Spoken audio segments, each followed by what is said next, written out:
Hello class 11 students, अगर 10th board के बाद आप भी अपनी IIT JEE की प्रिपरेशन स्टार्ट करने जा रहे हैं then this video is going to be very helpful for you. इसमें बहुत ही इंपॉर्टेंट, बहुत ही काम के एडवाइसेस मैं आपको दूंगा। आपको मैं कुछ मिस्टेक्स जो कि आपको अवॉइड करनी चाहिए वो भी बताऊंगा। And all of this needs to be heard at the start of your JEE preparation.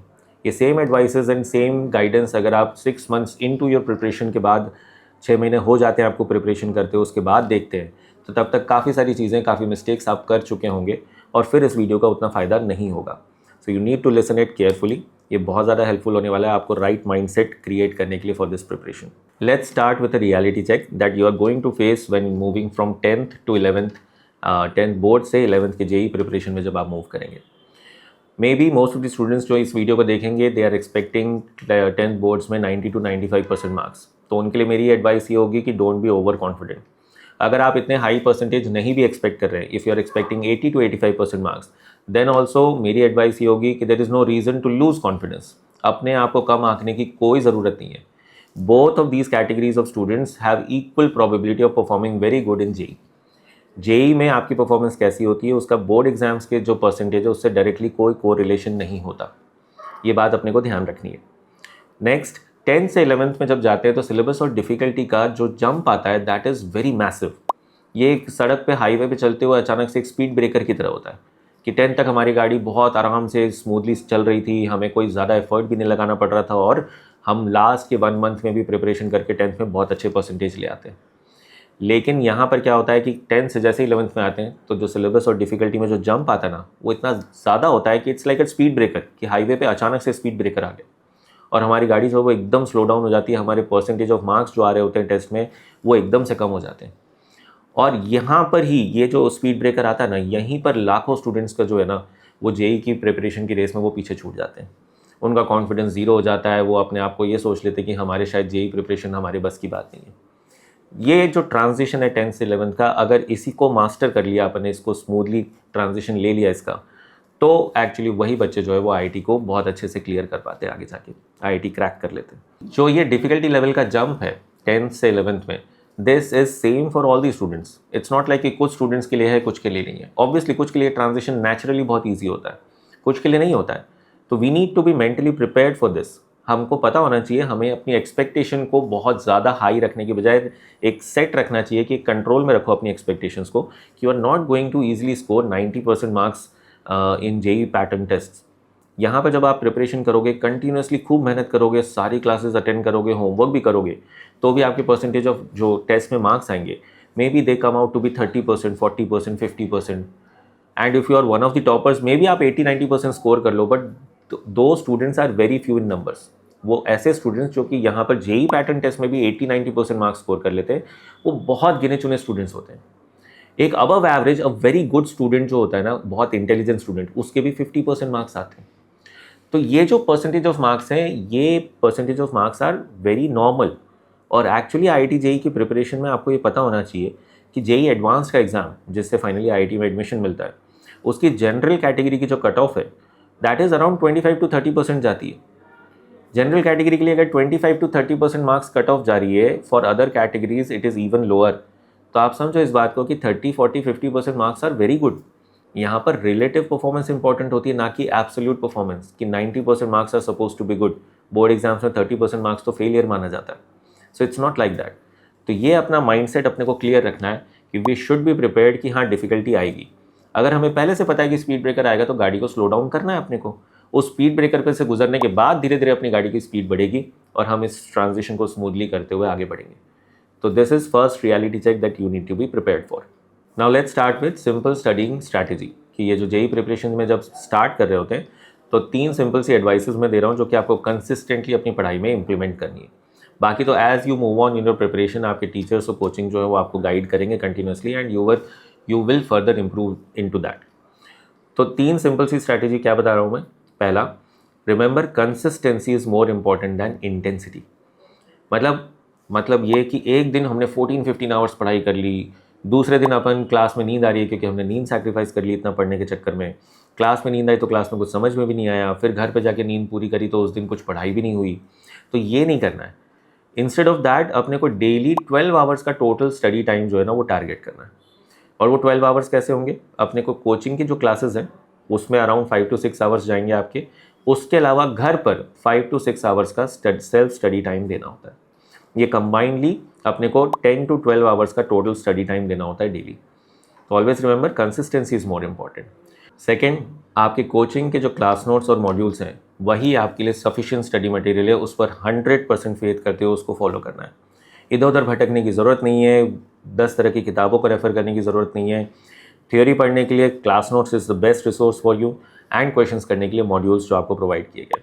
जैसे कि मैट्रिक्स जेईई अकेडमी में भी सिंपल सा यही एडवाइस हम हर स्टूडेंट को देते हैं कि आपके class notes are more than sufficient to solve every problem of JEE main and advanced. वो क्लास नोट्स रेफर करो थ्योरी के लिए, और मॉड्यूल्स को इस तरह से डिज़ाइन कर रखा है कि उन मॉड्यूल्स में आप धीरे धीरे ईजी से जेईई एडवांस लेवल तक की प्रॉब्लम तक प्रोग्रेस करते हो। एंड थर्ड, आपकी स्टडिंग स्ट्रैटेजी के लिए जो थर्ड एडवाइस है दैट इज़ शॉर्ट नोट्स। आपको जो संडे फ्री मिलते हैं, संडेज़ को बीच बीच में आपके टेस्ट होंगे, तो जो संडेज़ आपको फ्री मिलते हैं उस संडे को अपने को प्रीवियसली कंप्लीटेड जो भी रिसेंटली चैप्टर कंप्लीट हुआ है उस चैप्टर के रिवाइज करके कंप्लीट शॉर्ट नोट्स बनाने का टारगेट रखना चाहिए। ये शॉर्ट नोट्स अभी बनाएंगे, अपने को एक्स्ट्रा एफर्ट भी लगेगा, बिकॉज ऐसा लगता है कि हम सारे फॉर्मूले दोबारा लिख रहे हैं, टाइम लग रहा है। डायरेक्ट सिर्फ नोट्स पढ़ें तो फटाफट रिविजन होता है, बट नोट्स के साथ साथ शॉर्ट नोट्स बनाएं जिसमें सारे इंपॉर्टेंट फॉर्मूले के पीछे की कंडीशंस, कुछ इंपॉर्टेंट चीज़ें जो याद रखने वाली हैं, एग्जाम्पल्स की वैरायटी, ये इस तरह के शॉर्ट नोट्स जब बनाते हैं तो क्या होता है कि रिविजन में टाइम लगता है, इट टेक्स एफर्ट, थोड़ा सा जोर आता है, बट ये जो एफर्ट है ये आपको बहुत ज़्यादा हेल्प करेगा, आपको इस प्रिपरेशन में बहुत आगे ले जाएगा when you complete your syllabus in class 12th। आप 2 साल बाद जब 12th का सिलेबस कंप्लीट करने के बाद फुल रिविजन करने पे बैठोगे तो आपके ये शॉर्ट नोट्स एक्चुअली बहुत ज़्यादा हेल्प करने वाले हैं। जब आपको ये दिखेगा कि 40 पेजेस का चैप्टर है जो क्लास नोट्स में है, उसके 4 पेजेस में शॉर्ट नोट्स बने हुए हैं, तो आपकी प्रिपरेशन की जो रिविजन की जो स्पीड है that will be very fast, और आप जल्दी से क्वेश्चंस करने पे मूव ऑन कर पाओगे। So this third advice is regarding short notes.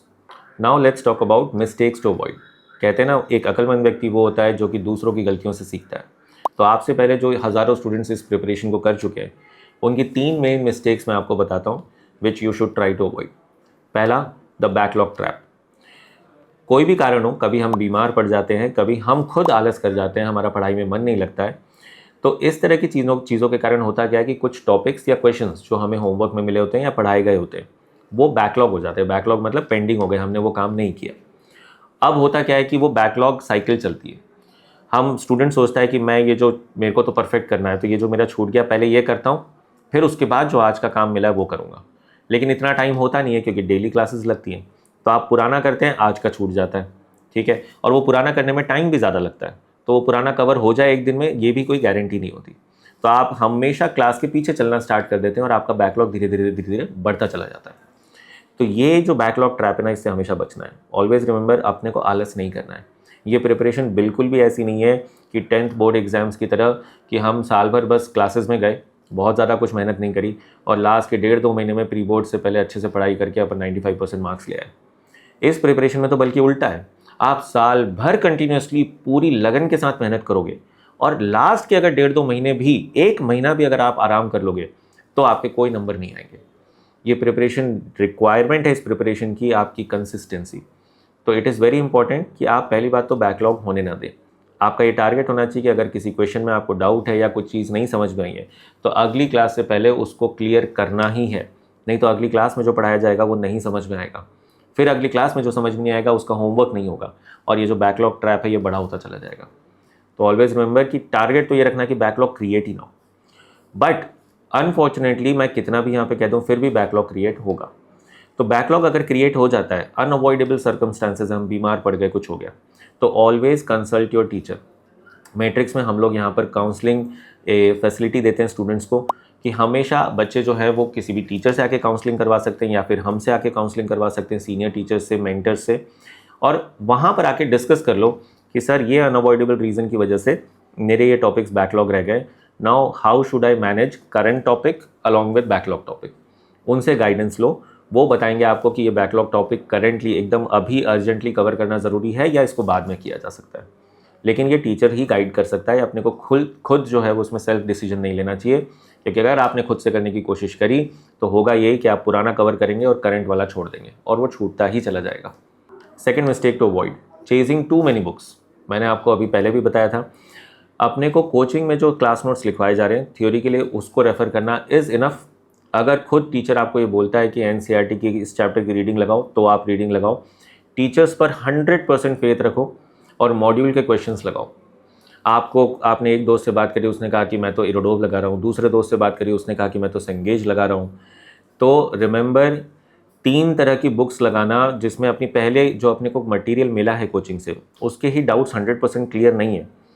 तो स्टूडेंट्स क्या सोचते हैं कि इसका तरीका ये सोल्यूशन ये कि मैं और ज़्यादा क्वेश्चंस लगा लूँ तो मेरे डाउट्स सारे क्लियर हो जाएंगे।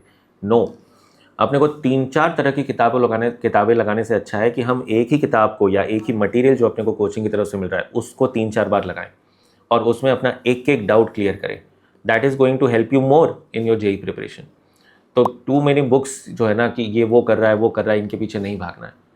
ठीक है, 100% फेथ रखो इस मटेरियल पे। कोचिंग से गाइडेंस लो, टीचर से गाइडेंस लो, उनसे पूछो कि सर इस मटेरियल से मैं क्या करूं जिससे कि मेरा ये जो टॉपिक जो वीक रह गया उसको इम्प्रूव कर सकूं। And third mistake is neglecting your weak subject. 10th से 11th में आते हैं तो ऑलरेडी एसएसटी जैसे सब्जेक्ट से अपना पीछा छूट जाता है ना। याद करने वाले सब्जेक्ट्स होते हैं, साइंस लिया हमने, हम तो समझने के लिए आए हैं। अब 3 ही सब्जेक्ट्स पे फोकस करना होता है during your JEE preparation, physics, chemistry and maths. अब उस फिजिक्स, केमिस्ट्री, मैथ्स में भी जो कि हमारे ही चॉइस के सब्जेक्ट्स हैं, साइंस एंड मैथ्स, लेकिन स्टिल इनमें भी हमारी प्रेफरेंस बन जाती है धीरे धीरे when we prepare for IIT JEE. Usually कोई ना कोई एक सब्जेक्ट हमारा वीकेस्ट सब्जेक्ट बनना स्टार्ट हो जाता है, या तो हमने ध्यान नहीं दिया होता है, ठीक है, या फिर हमने ध्यान दिया फिर भी उसमें नंबर कम आए होते हैं। तो कोई एक सब्जेक्ट जो है वो हमारा वीक सब्जेक्ट बन जाता है 3 में से। एंड स्टूडेंट्स क्या करते हैं, स्टूडेंट्स जो करना चाहिए उसका एग्जैक्टली ऑपोजिट करते हैं। व्हाट दे डू इज़ कि वो जो वीक सब्जेक्ट है उसको इग्नोर करना स्टार्ट कर देते हैं। क्यों? क्योंकि उसमें मेहनत करके भी आउटपुट नहीं आता, तो उसमें और टाइम देने का मन नहीं करता।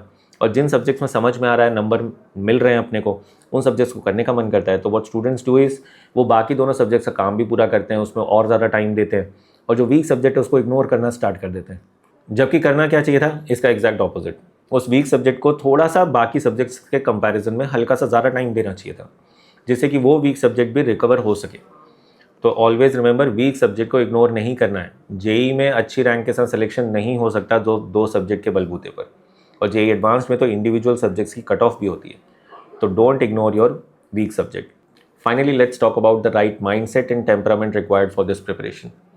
रिमेंबर, इससे पहले आपने लाइफ में जो बिगेस्ट एग्जाम अब तक दिया है that is most likely 10th board exams, और उसके लिए हम साल भर क्लासेस जाते हैं, बहुत कोई एक्स्ट्रा एफर्ट नहीं लगाते हैं। फिर भी प्री बोर्ड से पहले अगर हम 2 महीने भी सिंसियरली पढ़ाई कर लेते हैं तो हम इजीली बोर्ड एग्जाम्स में 90 to 95% मार्क्स स्कोर कर लेते हैं। While in this JEE preparation आप 2 साल तक कंटिन्यूसली प्रिपेयर करते हो विथ कंप्लीट सिंसियरिटी, और फिर भी अगर लास्ट के 1 महीने भी आराम कर लेते हो या बीच में कभी आराम कर लेते हो, पढ़ाई नहीं करते हो, तो ये जो पूरी प्रिपरेशन है ये डीरेल हो जाती है और आपकी परफॉर्मेंस नहीं आ पाती है जेई में अच्छी। सो ये जो प्रिपरेशन है, ये जो एग्ज़ाम है, this is unlike anything that you have faced before. That is why इस एग्ज़ाम में जो डेडिकेशन चाहिए वो भी आपने जो आज तक कभी भी पढ़ाई के लिए जो डेडिकेशन दिखाया है उससे ज़्यादा डेडिकेशन ये तैयारी जो है वो मांगती है। ये मैं आपको डराने के लिए बिल्कुल नहीं कह रहा हूँ, एक सिंपल सी चीज़ है, हमको कंसिस्टेंट रहना है। This is not a 100 metre sprint, ये एक 2 साल की लंबी मैराथन है। भले ही हम यहाँ पर कंटिन्यूसली 2 साल तक दौड़े ना, लेकिन रुकना नहीं है अपने को, अपने कंसिस्टेंट एफर्ट्स जारी रखने हैं पूरे 2 साल तक। This is important. आप जब यहाँ पर 10th से 11th में आएंगे तो जैसा कि मैंने कहा, डिफ़िकल्टी लेवल में मैसिव जंप आएगा। तो क्या होगा कि आपके मार्क्स गिरेंगे। इनफैक्ट शुरू के टेस्ट में तो ईजी टॉपिक्स आते हैं, तो जो मार्क्स आएंगे वो आपके 10th बोर्ड्स में जो एक्सपेक्टेड है उससे तो कम आएंगे, लेकिन जैसे जैसे सिलेबस आगे बढ़ेगा क्लास 11th में तो मार्क्स और गिरेंगे।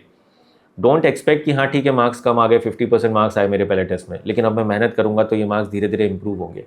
पेरेंट्स से भी ये गलती होती है, वो भी एक्सपेक्ट करते हैं कि चलो ठीक है शुरुआत 50% से हो गई, बट तुम कंटिन्यूसली मेहनत कर रहे हो तो मार्क्स धीरे धीरे इंप्रूव करने चाहिए। And that's not going to happen. जैसे जैसे आपका सिलेबस आगे बढ़ेगा टफर टॉपिक्स आना स्टार्ट होंगे, टफ चैप्टर्स आएंगे जिसमें पुराने चैप्टर्स का भी एप्लीकेशन होगा। तो इतने सारे चैप्टर्स को कंबाइंड साथ में अप्लाई करने की जब रिक्वायरमेंट आएगी तो अपने नंबर बढ़ते नहीं है, उल्टा कम होते हैं।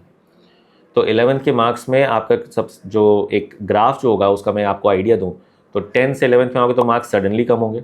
फिर आप यहाँ पर जब जैसे जैसे सिलेबस आगे बढ़ेगा तो मार्क्स बढ़ने की वजह हो सकता है और थोड़े से कम हो। फिर जैसे जैसे 11th के मिड ऑफ द सिलेबस से आगे बढ़ोगे आप, और अगर तब तक आपने ध्यान रखा मेरी इन बातों का और अपना कॉन्फिडेंस लूज़ नहीं किया, अपनी गाड़ी को पटरी से उतरने नहीं दिया, तो आप नोटिस करोगे कि हाँ आपके नंबर जो है वो वापस बढ़ना स्टार्ट होंगे व्हेन यू रिवाइज, जो आपको साल भर पढ़ाया जाता है ना, तो उसको जब रिवाइज करते हैं तब नंबर बढ़ना स्टार्ट होते हैं। और ये प्रिपरेशन इतनी लंबी है कि हम चाहे आपको कितनी भी गाइडलाइंस दे दें और आप उसको कितनी भी सिंसियरली फॉलो करने की कोशिश करो, लेकिन स्टिल इस प्रिपरेशन में हिकअप्स आएंगे।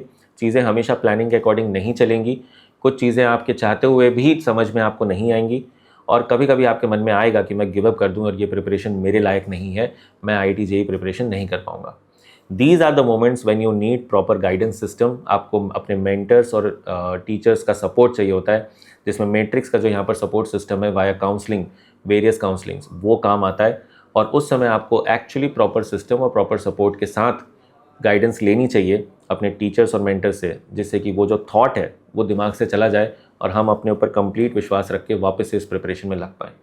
तो रिमेंबर, ऐसे मोमेंट्स आएंगे आपकी तैयारी में व्हेन यू फील लाइक कि गिव अप कर दिया जाए, बट अपने को गिव अप नहीं करना है। उस मोमेंट से आगे बढ़ के ही सिलेक्शन होता है।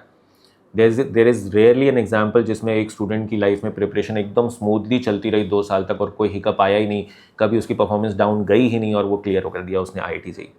हमेशा ग्राफ जो है वो नीचे जाता है फिर वापस उठता है, किसी का भी ग्राफ ये नहीं होता कि डायरेक्टली ऊपर ही उठता चला जाए। तो इस थॉट के साथ मैं इस वीडियो को एंड करूँगा। ध्यान रखें इन बातों का। All of these things are going to help you. कभी भी आपको लगे when you feel lost during your IIT JEE preparation, तो ये वीडियो अभी देखने के बाद आप वापस रिविजिट कर सकते हो। You can see it again कि सर ने ये कहा था और ये चीज़ें हो रही हैं मेरी IIT JEE की प्रिपरेशन के दौरान। तो I should not gate demotivated और अपना मोटिवेशन बरकरार रखते हुए, कॉन्फिडेंस बरकरार रखते हुए लगे रहना है। होपफुली ये आपको हेल्प करेगा। Thank you.